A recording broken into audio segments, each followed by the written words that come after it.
Students, maths master corner में खुशामदीद। आज हम स्टार्ट कर रहे हैं चैप्टर नंबर 5 जो कि है अलजेब्राइक फ्रैक्शंस। तो यहाँ हम ये देखेंगे कि अलजेब्राइक एक्सप्रेशंस क्या होते हैं, पोलिनोमियल्स कैसे होते हैं और इनकी क्या टाइप्स होती हैं, ये सारा हम डिस्कस करेंगे और साथ हम ये भी देखेंगे कि इनको हमने सॉल्व कैसे करना है।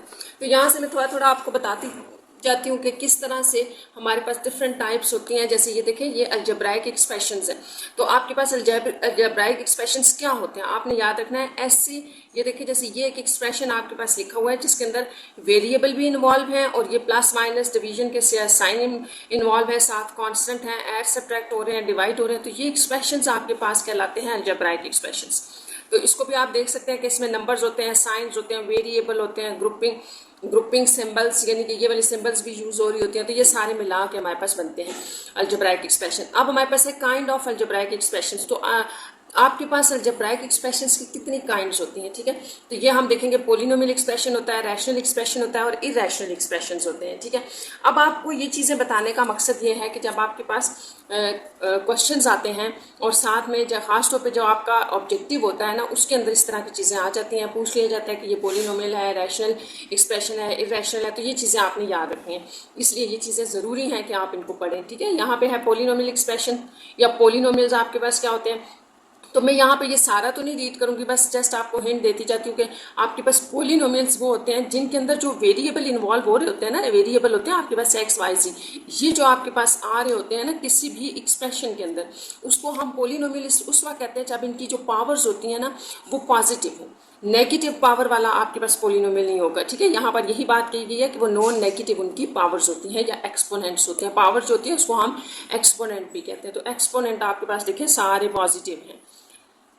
नेक्स्ट आपके पास है, जैसे यहाँ पर आपसे पूछा जा रहा है कि क्या ये एक्सप्रेशंस पोलिनोमियल है, तो ये पोलिनोमियल नहीं है क्योंकि इनकी एक्सपोनेंट्स या पावर्स जो है आप देखें नेगेटिव आ रही है। ये है, ये इसके अंदर अगर आप इसको ऊपर लेके आएंगे तो -2 हो जाएगा।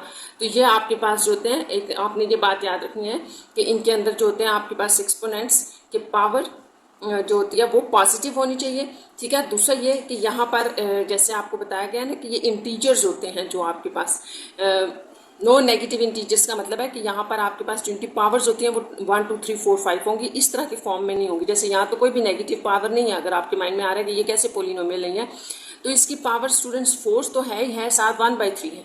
तो आप इसको कह सकते हैं 4/3 यूँ, यानी कि ये फ्रैक्शन में पावर आ गई, जबकि हमने यहाँ बात की है कि नॉन नेगेटिव इंटीजर्स होनी चाहिए उनकी पावर। तो ये आपके पास है पोलिनोमियल के लिए। क्लासिफिकेशन ऑफ पोलिनोमियल, अब पोलिनोमियल की भी आपके पास डिफरेंट क्लासिफिकेशंस हैं, कुछ टर्म्स, डिग्री के लिहाज से, कोफिशिएंट के लिहाज से, वेरिएबल के लिहाज से। तो ये सारे पे मैं 1 बाय 1 आपको यहाँ बताती जाती हूँ। अच्छा, types of polynomial with respect to terms. तो टर्म्स का मतलब है कि इसमें कितनी टर्म्स आ रही है। देखिए, जैसे पोलिनोमियल हैविंग 1 टर्म, तो इसमें सिर्फ 1 टर्म है, एक टर्म 3x0, ये पोलिनोमियल्स हैं। पोलिनोमियल्स हैविंग 2 टर्म्स, जिसमें 2 टर्म्स आ जाएंगे। देखें, एक ये वैल्यू है, एक ये है, तो ये 2 टर्म्स है ना, तो 2 टर्म्स पोलिनोमियल है। अब आपने याद रखना है जो आपके पास 1 टर्म पोलिनोमियल होता है उसको मोनोमियल कहते हैं, जो 2 टर्म पोलिनोमियल्स होते हैं उनको बाइनोमियल कहते हैं। ये चीज़ें आपके ऑब्जेक्टिव में आ सकती हैं, ठीक है। इसी तरह जो 3 टर्म पोलिनोमियल होगा उसको ट्राइनोमियल कहेंगे, और यानी कि जिसमें 3 टर्म्स इन्वॉल्व हो रही होंगी। और दूसरा आपने याद रखना कि प्लस माइनस से आपको टर्म्स का पता चलता है। जैसे फॉर एग्जांपल मैं यहाँ ये 3x लिख देती हूँ, तो इसका मतलब ये नहीं है कि ये 2 टर्म्स है, ये 1 टर्म है, ठीक है। ये मिला के एक बनी। हाँ, अगर 3+x हो या -x हो तो ये आपके पास 2 टर्म्स होंगी। तो ये डिफरेंस आपने याद रखना है। All terms polynomial having more than 3 non zero terms are called polynomial.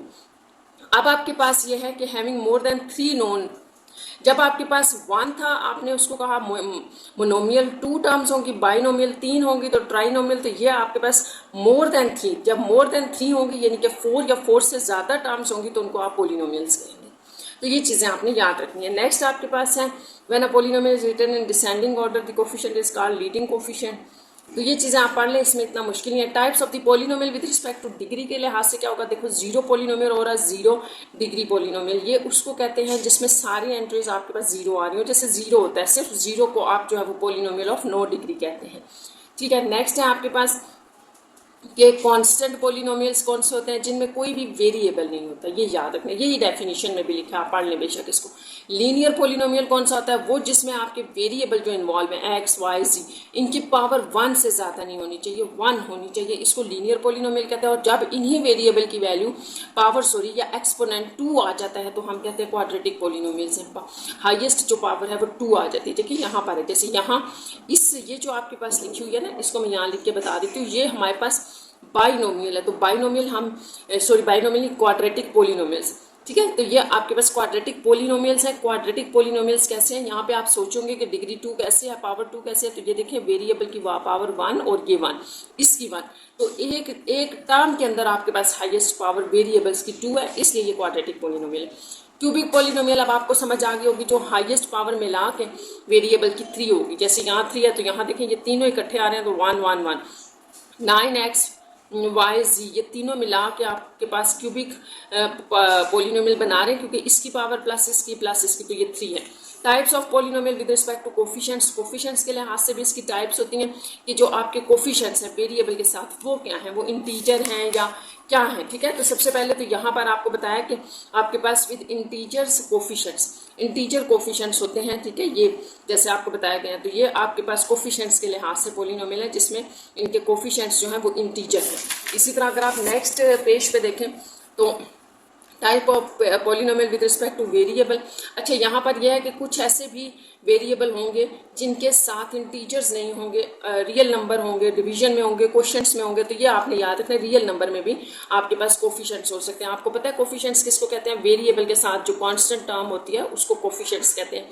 तो कोफिशिएंट्स आपके इंटीजर्स भी हो सकते हैं और रियल नंबर्स भी हो सकते हैं। रियल नंबर का मतलब है कोई नंबर भी हो सकता है, क्वोशिएंट की फॉर्म में भी हो।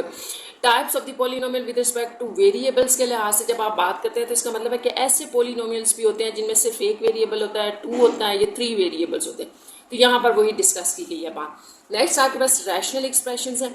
तो रैशनल एक्सप्रेशन स्टूडेंट्स आपने याद रखना है कि ये देखें आपके पास दो पोलिनोमियल जो हैं वो इस तरह से डिवीजन की फॉर्म में आ रहे हैं, पी और क्यू। देखें यहाँ पे लिखा है ना अलजेब्राइक एक्सप्रेशंस जो ओवर की फॉर्म में होंगे, P x over Q x, और इसमें दोनों आपने ये बात याद रखनी है, ये इंपॉर्टेंट है इसमें कि पी और क्यू दोनों जो हैं वो पोलिनोमियल्स होने चाहिए और पोलिनोमियल की डेफिनेशन को सेटिस्फाइड करने चाहिए, ठीक है, जिसमें हम कहते हैं कि उनकी एक्सपोनेंट या वेरिएबल की पावर जो है वो नॉन नेगेटिव इंटीजर्स होंगे।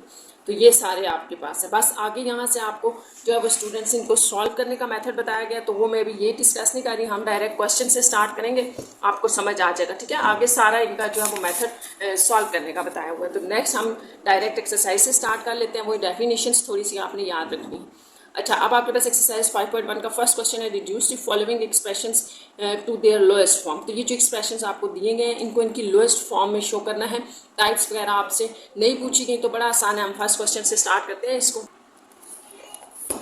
क्वेश्चन नंबर 1 लिखिए। क्वेश्चन नंबर 1 है आपके पास 15ax cube Y cube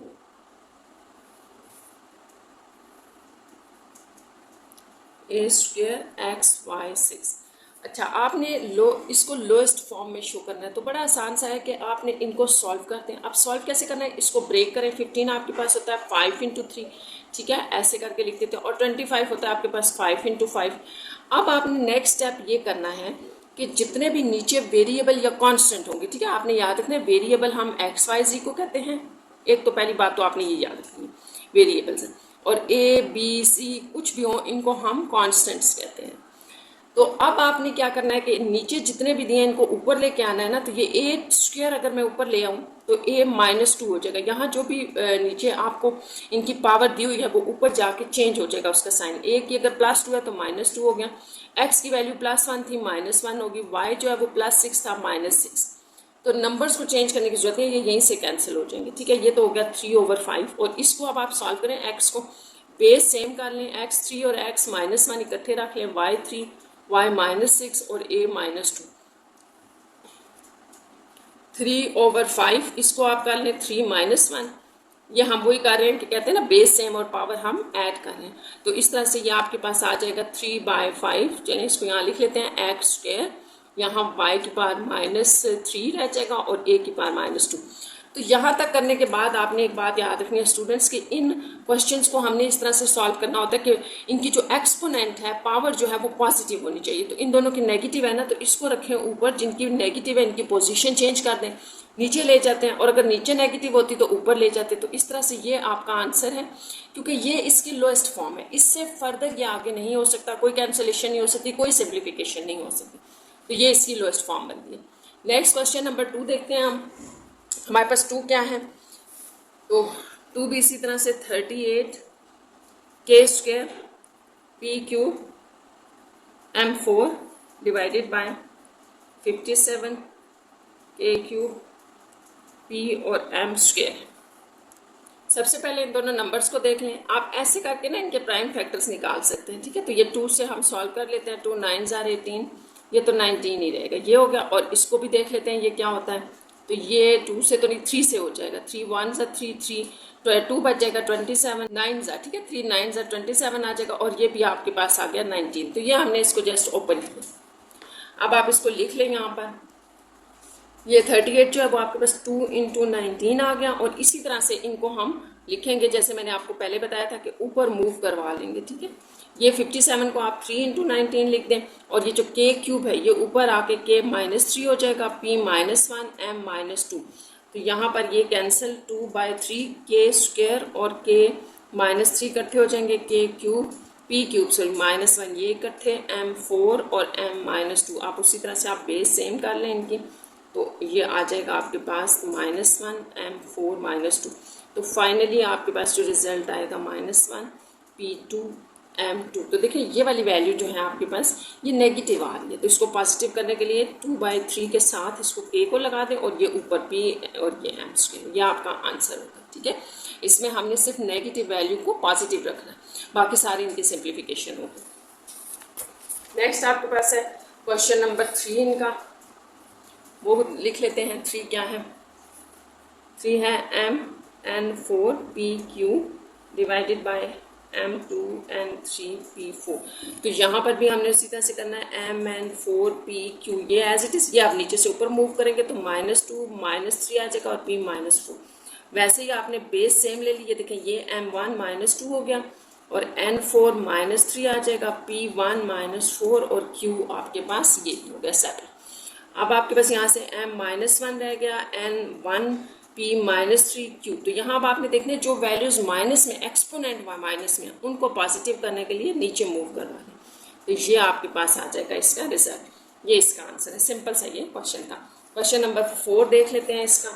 3abc divided by 15a square b square और c है। तो यहाँ पर भी आप इसी तरह से कर लें, जैसे ये 3 है ना, तो इसको तो आप 5 × 3 लिख लें। A B C as it is रखें, ये ए ऊपर मूव कर गया, -2 और ये 1 था तो c -1, यह आपके पास आ जाएगा 1/5 × a1 -2, ये दोनों कंबाइन हो गए, b1 -2 ये कंबाइन, c1 -1, 1/5 a की पावर -1, b भी आपके पास -1 और c 0 हो गया। तो c 0 आपके पास 1 होता है। किसी भी नंबर की या कांस्टेंट की या वेरिएबल की पावर अगर 0 आ जाए तो वो 1 के इक्वल होता है। तो यहाँ ये दोनों माइनस के हैं, तो आप c को तो वैसे ही 1 कर रहे हैं, ठीक है, तो ऊपर कुछ भी नहीं रह जाएगा, सॉरी 1 हो गया। और 5ab ये दोनों नीचे मूव कर जाएंगे 5 के पास, और c जो था वो 1 हो गया। तो ये आपके पास इसका आंसर है 4 पार्ट। 5th नंबर देखें इसका पार्ट, 46 l³ m4 और n5 है divided by 69 l2 m3 n4। तो उसी तरह से स्टूडेंट्स आपने इनके प्राइम फैक्टर्स लिखने हैं ना, तो पहले इनको ब्रेक कर लेंगे। 46 2 2 2 3 तो 23, तो फर्दर 23 किसी पे नहीं डिवाइड होगा, यही रहने दें। 69 को देख लेंगे, 3 से हो जाएगा, 3 2 6 3 3 ये भी 23 आ। तो इसको आप यूँ लिख सकते हैं कि 46 आप लिख रहे हैं 2 × 23 डिवाइडेड बाय 3 × 23। यहाँ तक हो गया। अब यहाँ पर देखते जाएं, l3 m4 और n5 इंटू l-2 m-3 और n-4 है आपके पास।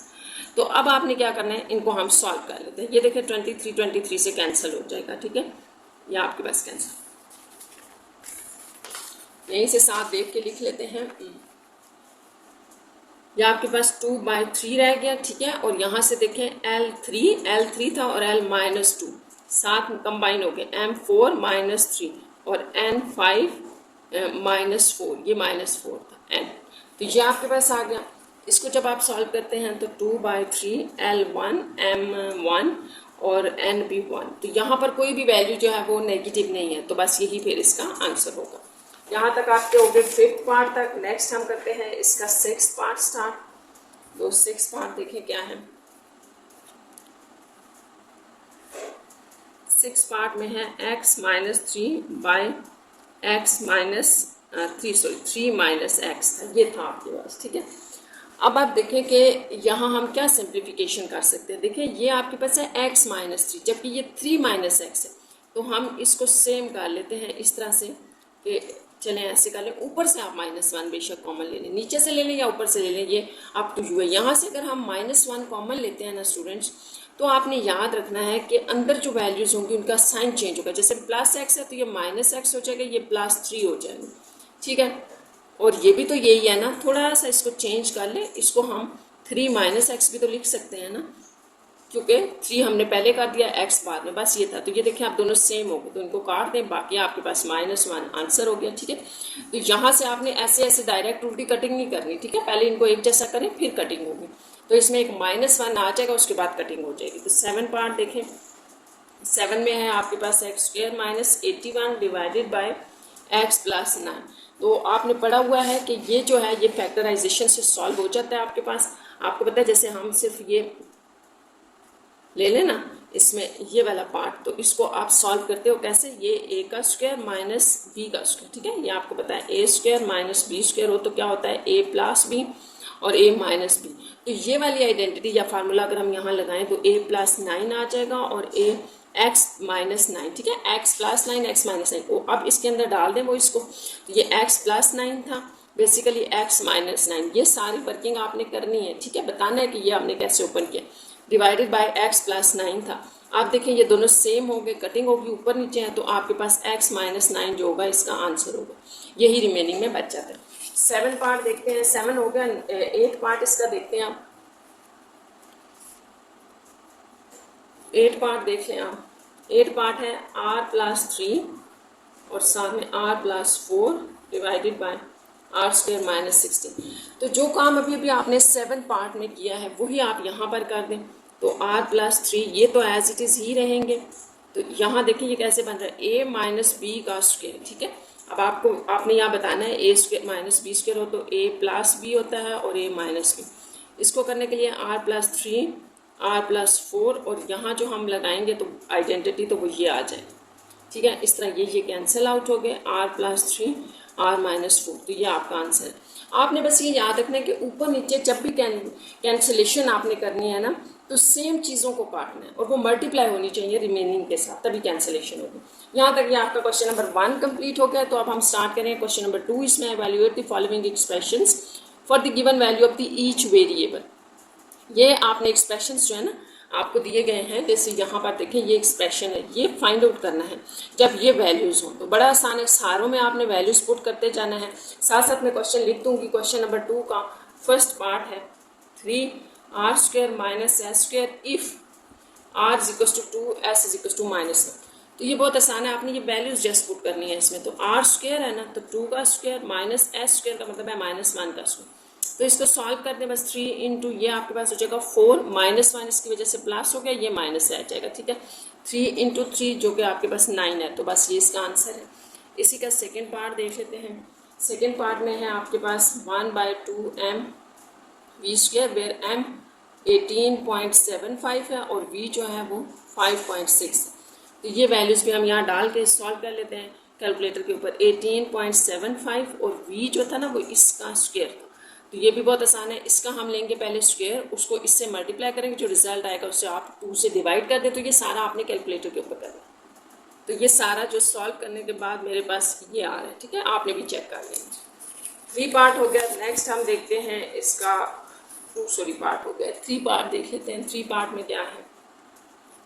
3 पार्ट में है 2GS और आपको G दिया गया 32.2 और S दिया गया है 144.9। तो यहाँ पे इन वैल्यूज़ को आपने 2 इंटू ये हो जाएगा, साथ में ये तो यहाँ पर भी मैं डायरेक्ट कैलकुलेटर पे करके आंसर लिख रही हूँ, आपने भी कर लेना है। इन तीनों को आपने मल्टीप्लाई करना है, ठीक है, मल्टीप्लाई करके और फिर इनका स्क्वायर रूट ले लेना है। तो मेरे पास ये सारा कैलकुलेटर पे सॉल्व करके 96.6 आ रहा है, ठीक है। हमने इसका स्क्वायर रूट भी लेना है, ठीक है, ये सारे मल्टीप्लाई करके। तो ये इसका आंसर। नेक्स्ट 4 पार्ट है। 4 पार्ट में आपके पास है 3x minus Y plus 1/z और x है आपके पास -1/2, y इज़ 3 और z इज़ -1/3। तो ये सारी वैल्यूज़ हमने अपने क्वेश्चन में डालनी है। डालते जाएँ 3 इंटू एक्स की वैल्यू -1/2 माइनस वाई की जगह आपने 3 लगा दिया प्लस 1/z ये है। यहाँ थोड़ा सा ध्यान से इसको कर लें। देखिए ये 1/z है, ये जबकि आपको z दिया हुआ है। तो बहुत आसान है कि इसको अगर हम 1/z देखना चाहते हैं ना, तो आपको इसको उल्टा करना पड़ेगा। तो ये 1/z ये भी उल्टा हो जाएगा, 3/1 हो जाएगा। तो इसका मतलब हुआ 1/z आपके पास -3। तो इसको आप देखिए इस तरह से करना। नेक्स्ट आपके पास यह आ जाएगा -3/2 -3 और ये -6। यहाँ पर आपने उसी तरह से डिनोमिनेटर सेम करना है ताकि एलसीएम ले लें। तो यहाँ पे -3/2 एज इट इज़, ये -6 2 12/2। तो ये डिनोमिनेटर सेम हो गया। -3 -12 आपको देगा -15/2। तो ये इसका रिजल्ट है, आंसर है। या आप 15/2 को 7.5 भी लिख सकते हैं, ये भी आप इसको डिवाइड करके कर सकते हैं। तो ये है आपका 5th पार्ट और 5th पार्ट में है 0.1d² प्लस 0.01d प्लस 1 और if d you have -0.2। Simple आपको d की वैल्यू दी गई है, आपने सारी इसमें डाल के कैलकुलेट करनी है। तो देखिए 0.1d² है यानी कि -0.2 का स्क्वायर प्लस 0.01 इंटू -0.2 प्लस 1। तो इसका आपने स्क्वायर लेना है, माइनस खत्म हो जाएगा, इसके साथ मल्टीप्लाई करना है, उसका रिजल्ट लिखते हैं, फिर इनको मल्टीप्लाई करके रिजल्ट लिखते हैं और फिर +1 लिख देते हैं। अच्छा अब इसको करते हैं। देखिए मैंने 0.1 इसका मैंने स्क्वायर लिया जस्ट, तो वो 0.04 हो जाएगा, माइनस इन दोनों को आपने मल्टीप्लाई करना है। तो ये मल्टीप्लाई करके मैं आपको बता देती हूँ, 0.01 मल्टीप्लाई 0.2, तो ये आपके पास आ जाएगा, ये आ रहा है, ठीक है, और +1 ये वैल्यू आ गई। तो अब इन सबको हम कैलकुलेट करके लिख देते हैं। तो इन सबको कैलकुलेट करके मेरे पास आ रहा है 1.002। तो ये आपने भी देख लेना है, ये है इसका आंसर। नेक्स्ट इसका लास्ट पार्ट करते हैं क्वेश्चन नंबर 2 का, जो कि है 6 पार्ट और ये है 4/7 b3 -3.5 b² plus b -3 if b you have is equal to 1/2। तो सिंपल है, ये भी 4/7 b की वैल्यू हम डाल रहे हैं इसके ऊपर क्यूब माइनस, इसको आपको सॉल्व करना आता है 3 2 6 7/2 और b² में 1/2 का स्क्वायर प्लस 1/2 -3। तो बस इस सारे को सॉल्व कर लेते हैं। 4/7 यहाँ आ जाएगा 1/8, 2 के बाद क्यूब लेने से ये आ गया -7/2 इंटू 1/4 प्लस 1/2 -3। फर्दर आप इसको 4 2 8 कर लें, 1/7 2 14 -7/4 2 8 प्लस यहाँ पर अगर हम इस पार्ट को सिर्फ एलसीएम से सॉल्व करना चाहें तो पहले डिनोमिनेटर सेम कर लेते हैं इसका, 3 2 6/2, फिर इनको देखेंगे, ठीक है। अभी हम इसको सॉल्व कर रहे हैं, जैसे आपको सही लगता है। सबका डिनोमिनेटर सेम करते हैं आप, तो वो भी ठीक है, ये थोड़ा इजी वे है, दो को करके कर लें। तो ये आपके पास आ जाएगा -5/2, ये आ गया। अब नेक्स्ट आपने ये करना है कि सबका डिनोमिनेटर सेम कर दें। सबका डिनोमिनेटर सेम करके हम एलसीएम ले लेंगे। ये अब 14 है ना, तो आपने ऐसा जो है ना वो डिनोमिनेटर सेम करना है। चले मैं आपको यहाँ इकट्ठा इनका एलसीएम लेके बता देती हूँ। ये जो आपने छोटी क्लासेस में पढ़ा है, इन सब को इकट्ठा रख लें, पता चल जाएगा कि क्या डिनोमिनेटर आपने सेम रखना है। तो 2 1s 2 4s 2 7s, देन ये आ जाएगा और फिर ये, ठीक है। तो ये आपके पास बन जाएगा 56, ठीक है। इनको मल्टीप्लाई करने से 56 आ रहा है। तो इसका मतलब है कि सबको 56 करना पड़ेगा डिनोमिनेटर। तो बहुत आसान है, अगर 14 को मैं 56 डिनोमिनेटर बनाना है हमने, ठीक है, ये चाहते हैं हम। तो यहाँ से आप देखें किससे मल्टीप्लाई करना पड़ेगा। पहले तो 14 बनाए, 7 2 14 होता है 4, यानी कि इसको 1/14 वाले को आपने 4 से मल्टीप्लाई डिवाइड करना है, तो आप ये 56 बन जाएगा। 8 को कैसे बनाएंगे, अगर 4 2 8 है तो 7 से मल्टीप्लाई डिवाइड करना पड़ेगा। और यहाँ पर 2 है अगर आपके पास, तो किससे मल्टीप्लाई करेंगे 56 बनेगा 28 से। 7 4 28 होता है ना, तो ये 28। तो ये चीज़ें वही हैं, जो आपने पढ़ी है एलसीएम में, डिनोमिनेटर सेम करने की। 4/56, 49/56, और ये देख लेते हैं 28 इंटू 5 क्या होता है। 28 इंटू 5 है आपके पास 140, 140/56। तो ये डिनोमिनेटर इनका सेम हो गया। यहाँ लेते हैं एलसीएम, ऊपर 4 - 49 - 140, तो इसको भी सॉल्व कर लेते हैं। क्या आ जाएगा, 4 - 49 - 140, तो ये आपके पास आ रहा है -185/56। तो इसका आंसर जो है ना वो थोड़ा डिवाइड करके लिखा हुआ है, तो थोड़ा सा हम अगले पेज पे इसको डिवाइड भी कर लेते हैं। देखिए डिवाइड आपने कैसे करना है कि आपके पास है 185 - 185/56 है ना, तो यूँ करना है बस इसको डिवाइड। 185 यूँ होगा, ठीक है। तो इसको पहले तो आप 185 है ये, ठीक है, ये पॉइंट नहीं होगा ये। तो इसको हम करते हैं 1 से ही, क्योंकि 56 2 सा जो होता है ना वो आपके पास होता है 112, 2 भी नहीं। चलिए मैं आपको चेक करके ये बताती हूँ कि आपने इसको किससे डिवाइड करना है। 168 तो 3 से करना है इसको, ठीक है। 3 इसके करीब आ रहा है, 168।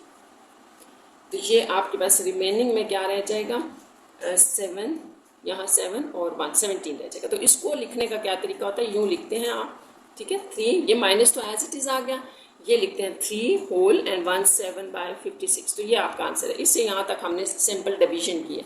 यहाँ पर आपकी ये क्वेश्चन नंबर 2 तक क्वेश्चन जो है वो इसके सारे पार्ट्स कंप्लीट हो गए हैं।